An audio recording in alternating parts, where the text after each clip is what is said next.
No nosso projeto de maratona literária, temos 9 livros para ler em 15 dias. E o primeiro já foi completado da nossa leitura que começou-se lá no dia 13. Mais precisamente a Balada de Blackton, do Victor LaValle, que é uma releitura do clássico do Lovecraft, Horror e Hedgehog.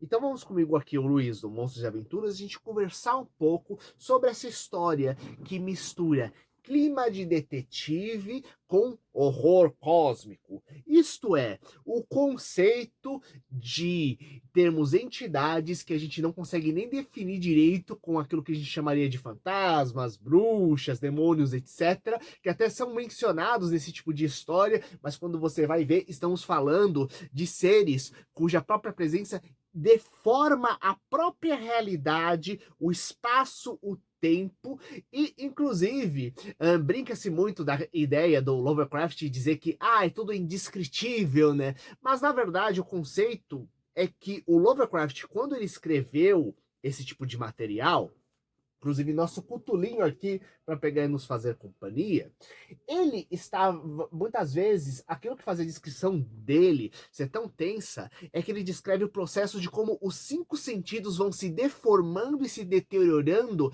perante a presença de alguma coisa que nosso cérebro não é capaz de processar. Então, não é que ele descreve alguma coisa como impossível de descrever, mas ele descreve como os nossos sentidos são destruídos e remodelados perante essa presença, para assim dar uma noção geral do processo, e como se a própria deformação da estrutura da realidade fosse aquela coisa que você estivesse vendo, né?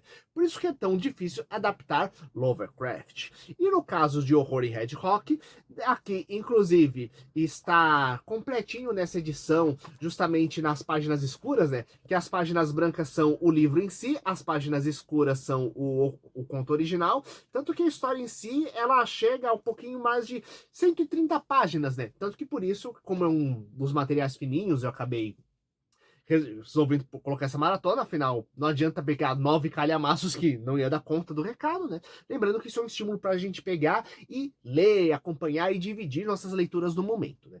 Então, pois bem, e o que acontece é que em Horror Hedgehog, no material original, a gente tinha um detetive que estava com a mente extremamente perturbada, com medo de lugares fechados, de tijolos, de todo tipo de quanto era edificação, devido a uma experiência extremamente traumática, quando ele teve que investigar a aliança entre um milionário que era colecionador de livros ocultos com um grupo criminoso, ou melhor, com vários grupos criminosos dentro de uma cidade, que levaram ele à presença de uma força sombria que, como eu disse, né, destrói a própria essência daquilo que a gente conhece como existência, sabe? Só que o que ocorre? O Lovecraft, tanto por ser um produto do seu tempo, quanto por ter umas origens um tanto quanto elitistas, né? Ele era parte de uma nobreza decadente dentro dos Estados Unidos, né? Então ele tinha uma carga extremamente preconceituosa dentro dos materiais dele, né? E esse Horror Hedgehog no material original, o problema é que é colocado basicamente quase todo mundo que não fosse de origem britânica e com religião cristã como sendo mentalmente deformado e com religiões consideradas ligadas a forças demoníacas diretamente. Então, isso acaba sendo bem acentuado no conto original, né?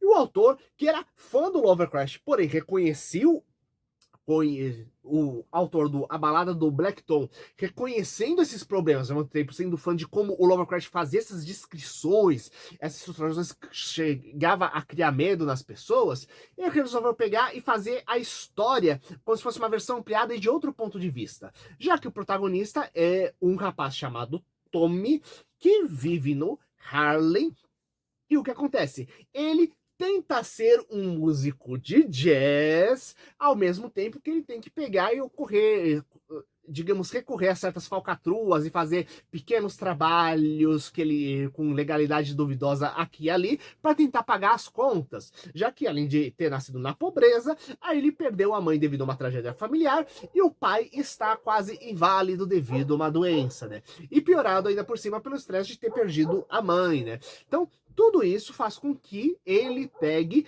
e justamente encontre justamente o milionário do conto original. Só que aqui a gente tem uma inversão das questões. Aqui não é um detetive que vai pegar e entrar nos antros mais piores e sombrios da cidade. Não, estamos falando de um coitado que mora justamente nessas áreas e vai até o setor com os ricaços, com os milionários, que fazem que ele começa a perceber que fazem os trabalhos mais bizarros envolvendo magia, né, para tentar conseguir pegar e pagar as contas. E é bem interessante porque, apesar dele não ter instrução, ele sobrevive por ser alguém extremamente observador e acumulador de conhecimento, justamente o Tommy.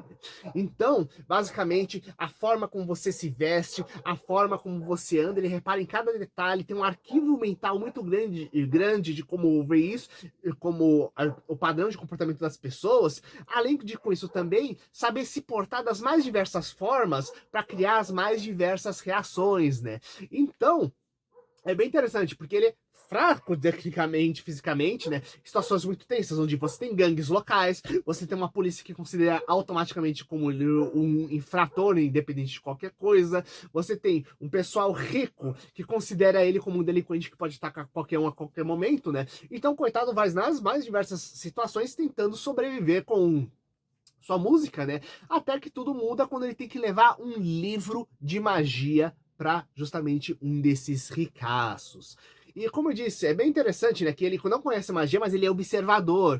Ele vai vendo os detalhes, acumulando discretamente conhecimento, ele vai fazendo, digamos assim, preparando meio que meios para poder fugir ou se preparar se acontecer alguma coisa errada, sabe? Então, ele é um cara extremamente inteligente, né? Só que com péssimas condições, nunca teve assim, habilidades para se desenvolver, né? Eu não me lembro qual, inclusive, cientista recente que disse, um divulgador científico, né? Eu acho que é da nova versão da série Cosmos, né? Que inclusive disse, né? Que o problema é que os nossos Einsteins e Leonardo da Vinci atuais estão morrendo de fome nas periferias do mundo, né? E realmente essa frase eu acho ela brilhante, e o Blackton seria um desses, diga-se de passagem, né? Tanto que à medida que ele vai se aprofundando nesse mundo da magia, ele acaba pegando e mudando o padrão dele de simples sobrevivência para um sentimento de vingança. Quando aí pega e a história se alterna, onde temos deixa de ser justamente do Tommy, que vai assumir o nome de, inclusive, nome de Blackton, com os novos conhecimentos que ele vai adquirir, e passa a ser a história narrada pelo detetive Malone, que era o detetive da história original, né? Pegando e contando em detalhes as coisas bizarras que estão acontecendo, né? Tentando investigar justamente as aberrações que estão acontecendo na cidade, né? E é bem interessante que no meio disso tudo tem muitas descrições de salas que parecem maiores do que parecem, de locais que parecem ser fundidos com 2 ou 3 outros locais ao mesmo tempo, perdendo a sua noção de localização. Então, a forma como o ambiente é descrito e como a magia muda a própria forma do local e como você percebe o mundo ao seu redor, né? Eu acho que um dos grandes coisas do conto. E justamente aquela coisa do terror, né? De você não poder confiar nos nossos 5 sentidos. E que não deixa de ter uma questão neurológica real associada a isso, né? Afinal, nós não percebemos a realidade. Nós percebemos e vemos o mapa que é criado pelo nosso cérebro de acordo com aquilo que é processado pelos nossos sentidos, né? Tanto que mágicos de palco e outros profissionais sabem disso e usam coisas como, por exemplo, a cegueira de atenção, que é a capacidade da gente ver um monte de coisa, só que a gente não percebe todos os detalhes. Então, a capacidade de você pegar e focar o cérebro da pessoa em um canto para justamente não perceber coisas que estão exatamente na frente dela em outra parte da mesma imagem, do que está acontecendo, né? São usados, inclusive, são, como eu disse, por truques de mágico, né? Inclusive, existem especialistas, neurologistas que pesquisam os efeitos de truques de mágica na nossa cabeça, né? Para tentar pegar e entender como nossa percepção é manipulada das mais diversas formas, né? E mesmo estruturas de propaganda, marketing, usam isso das mais diversas formas, né? Então, é bem interessante quando você vê a questão do terror e do medo mesmo, né? Da gente não saber o que está vendo e de como se situa o nosso mundo ao nosso redor, né? E como eu disse, existe esse processo de inversão, eu acho fantástico, porque inclusive ele me lembra como se fosse uma forma invertida de dois filmes que eu gosto muito, que é A Chave Mestra e O Coração Satânico. Dois filmes envolvendo pessoas que acabam mergulhando no mundo da feitiçaria, né? Mas principalmente dentro do mundo do voodoo, em A Chave Mestra, uma mulher que vira cuidadora de um casal de idosos, e em Coração Satânico, um detetive que é contratado por um cara misterioso para achar alguém que está em uma grande dívida com ele, né? Só que em ambos os casos temos pessoas brancas como eu mergulhando dentro de mundos exóticos, entre aspas, né? Dentro da cultura de Nova Orleans. Já aqui não, temos alguém dentro de um determinado mundo, dentro de um determinado meio, um cara preto sofrendo os problemas dos anos 20, onde o racismo era muito acentuado nos Estados Unidos, e ainda tem problemas até hoje, né? Vide o movimento Vidas Negras Importam, que tivemos recentemente, né? E vivendo tudo isso, tentando pegar e sobreviver aos meios onde ele tá, e encarando justamente caras ricos tentando conseguir ainda mais poder que eles já têm através da grana, da hereditariedade, da polícia gostar mais deles, né? E tentando conseguir ainda mais autoridade através do poder mágico para mandar nas coisas, sabe? Então, tudo isso é bem interessante, criando um clima muito realmente envolvente dentro da história e fazendo ter ótimas reflexões sobre o processo do que é o medo, do que nos causa medo e de como nós perdemos uma quantidade absurda de conhecimento, de detalhes, de reflexões interessantes, quando a gente considera que todas as outras culturas que não são especificamente a nossa são causadoras de medo, ao invés de ver elas como potencial geradoras de riquezas e detalhes. Tanto que é bem colocado como o detetive Malone, ele consegue se aventurar dentro desse meio, porque diferente dos outros policiais, ele não tem uma série de preconceitos, sempre absorvendo e acumulando conhecimento de todo tipo de cultura. Então, gente, esse é o nosso primeiro livro, que fiquei feliz que deu certo aqui a nossa leitura, galera.